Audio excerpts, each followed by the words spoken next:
Hello, guys. What's up? It's your guy, the hit and run guy, coming back at you with another video. It's been about a month since my last video, and the world has been very busy with the war in Iran, currently the Strait of Hormuz, and such of the same scary stuff. So, not a very optimistic start to the video, but there are a few things that I think I'd like to talk about again that are pretty serious, pretty important. And I'd like to create a response to a comment on the previous video by a user called Alice Turner Q3F. Um, Kind of a strange username. Um, Not calling out, but when I first saw this, I thought it may have been some bot thing, and might be. I don't know this person. I'm going to put the comment on screen whenever I bring it back up throughout the video. But yeah, Alice Turner says, "It has been a turbulent stretch, and you are right that the global landscape in 2026 feels very different from even a few years ago. What you were describing reflects a broader pattern that analysts have been discussing for some time.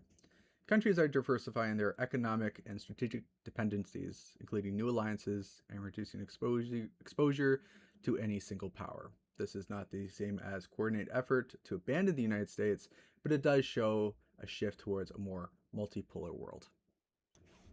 Alice Turner, I agree. I mean, obviously, analysts have been describing this turning point as nations have become more developed and more independent.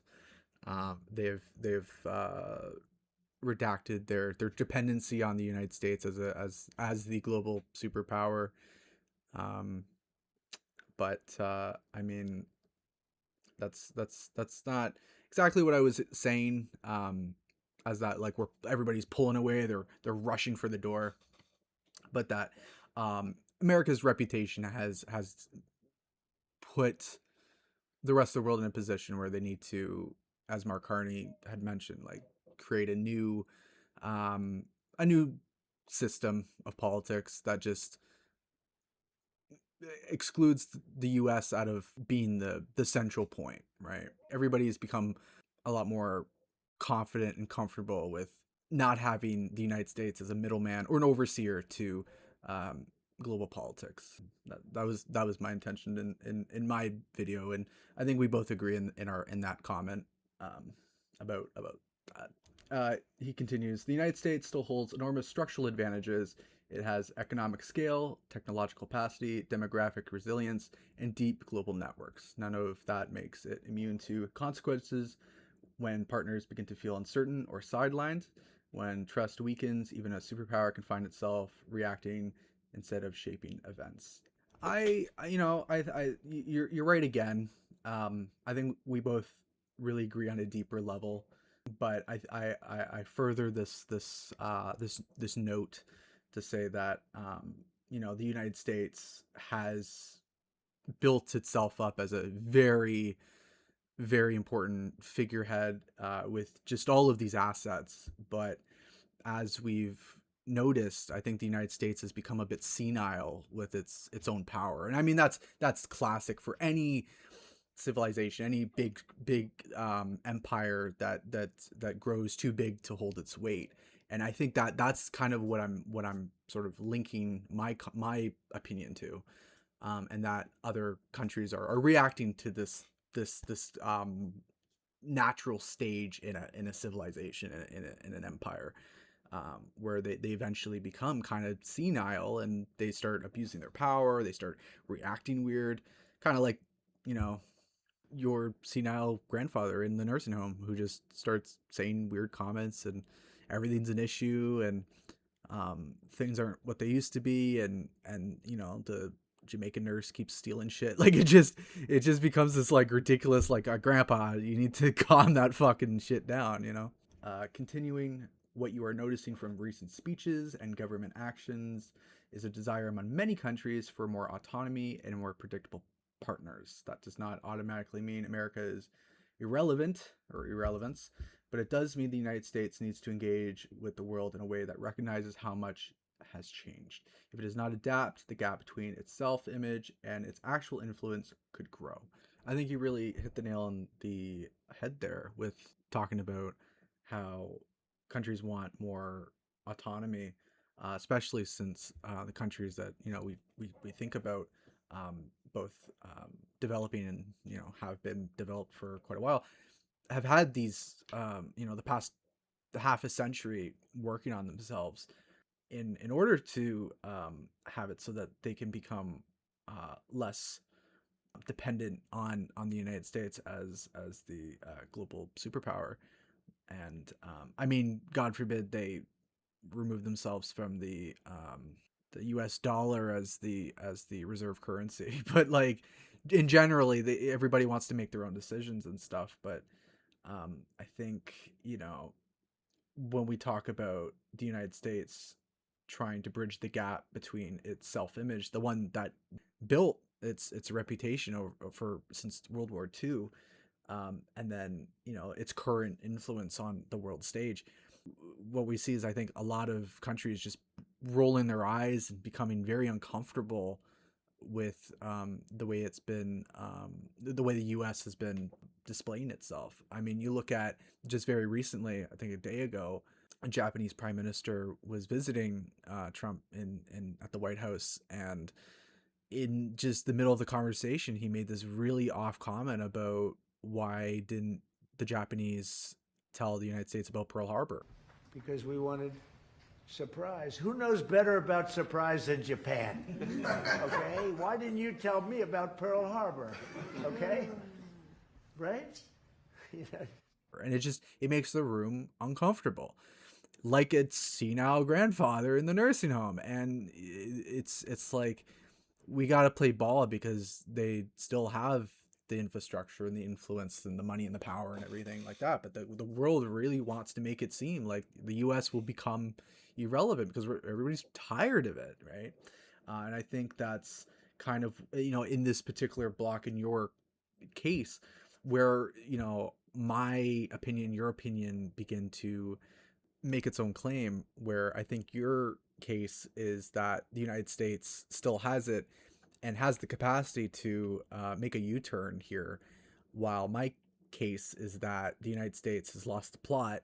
And I don't think there's going to be as swift of a recovery. Like, I think the empire has hit its its mark where it starts to really decline and either cease to exist. I don't think it'll cease to exist. I think the United States will continue to be have a footing in on the global stage, but I think it's become ever more relevant that it's becoming less relevant.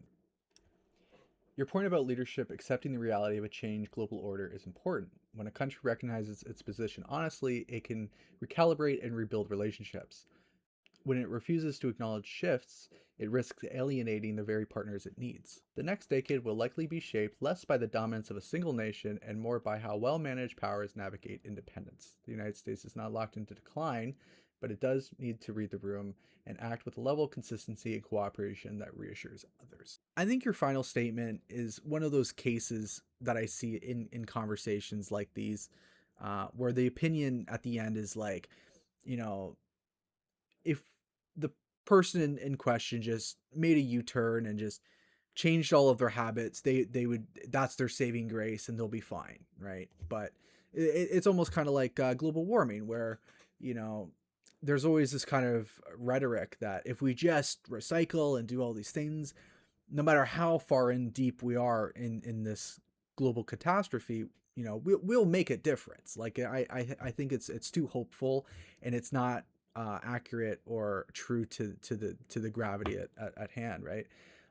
You say that, and this is, I think, where you and I disagree the most here, and it's that you say the United States is not locked into decline, and I think it's no more different than an old person dying and then going into rigor mortis. It's a process. It's this natural cycle that we see in empires, and to say that that's United States is immune to that, into decline, is really not looking at the situation at face value, right? I think when you say that America needs to read the room in order to make that positive change in itself, I think the United States is far from it. I mean, Trump has clearly demonstrated no um, ability to have self control in his comments whenever he's in front of a camera and a microphone. And I think the people that are going to succeed him in within this mega movement moving forward, I mean, once he's done, there's going to be a clamoring for that seat, for that power.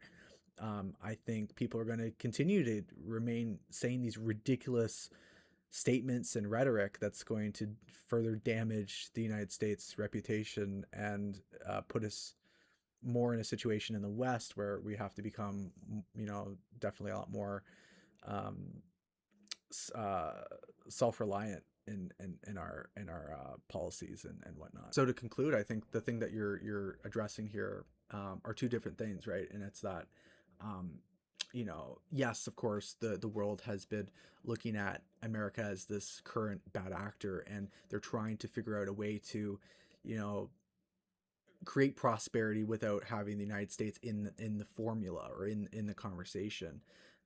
Maybe, of course, they need to, but then again, I think there's some eye rolling and like people are be like, okay, like if we can do this without them, that would be great because you know. And then your second thing is that the United States is not really in decline, and again, I don't agree with that. Um, and that you think that there is a possibility that they can change course and reevaluate and make a difference within themselves. But again, I really don't. I think they're far gone. I think they're becoming too isolationist in their ideology to be open to making bigger and better changes for the future. With all that being said, Alice, I really appreciate your comment. I think you may need to look a little further into the realistic nature of this whole thing, and I really appreciate your positive outlook and thinking that America can make a U-turn here, but I really don't think so. I don't think if so, it'll take a really long time, and by then I don't think they'll be the global superpower that you and I grew up knowing it as. So with that being said, thank you for watching this video. I really appreciate it. I really do want to become a lot more consistent with my videos. Um, my last video was a month ago. That's the one I'm responding to right now in that comment. But yeah, so I hope you guys have a wonderful day. I'd love to make another video soon about, because there's been a lot going on lately. Um, but please like, comment, subscribe, all of that. I can't wait to make another video for you guys. And yeah, hope you have a great day.